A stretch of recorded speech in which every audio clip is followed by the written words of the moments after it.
बारगाहें हो, आप जहां चाहे चले जाए। आप में से कोई आदमी चाहे इस्लाम हम सफर या मकसद नेपाली या खतीबुल इमाम अल्लामा जाबिर हुसैन मिसबाही, इनको जब तक के आप नहीं कहेंगे हजरत मेरे लिए दुआ कर दीजिए, ये दुआ नहीं करेंगे। लेकिन 3 बारगाह ऐसे हैं, वो माँ बाप की बारगाह है, वो सास ससुर का दरवाजा है, वो उस्ताद की बारगाह है। आप खाना दे या न दे, पानी दे या न दे, खिदमत करे या न करे, ये तीनों आपके हक में दुआ है।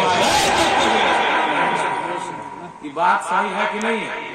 भले लड़का बर्बाद हो, बदनाम हो, कमाता है, सब सासे ससुर को देता है, लेकिन उनको भी न दे फिर भी वो दुआ करते हैं। कोई लड़का नहीं देता होगा मेरे ख्याल से, बीवी रहती होगी तो देता होगा, सास ससुर को कोई नहीं देता होगा।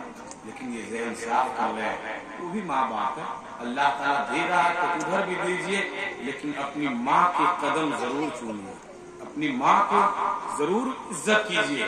इसलिए कि जन्नत आपके किसी उलमा के कदमों में नहीं है, किसी पीर के कदमों में नहीं है, किसी वली के कदमों में नहीं है, किसी कुतुब अफगान के कदमों में नहीं है।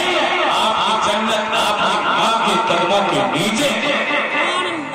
बेटी पैदा हो जाए आदमी मुंह फुला लेता है, बेटा हो जाए टेंट लाओ, मुर्गा लाओ, उलमा को खूब बुलाओ।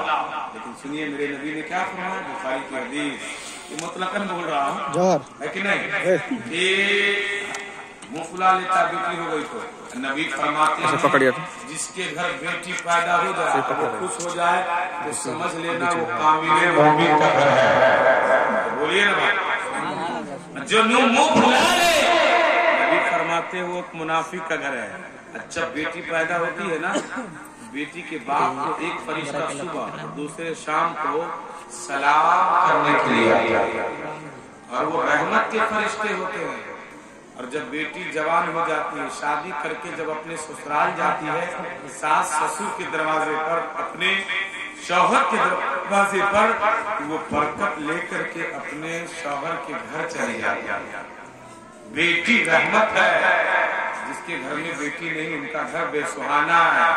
इनके घर में बेटी है, कहीं से आप आइए तो बेटी आप गाँव दबाए, पानी देगी।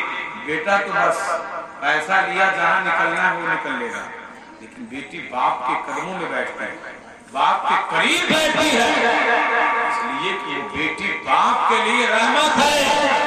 जैसे ही पैदा हुई बाप के लिए रहमत, और जब शादी हो गई शौहर के लिए आ गया ईमान, और जब मां बन गई तो अल्लाह उसके कदमों में जन्नत का मकान डाला। कितनी तकरीर करें, मुलाकात होगी तो हमारी तकरीर होगी इंशाअल्लाह। अभी फिर खाना तैयार है। भूख लगे?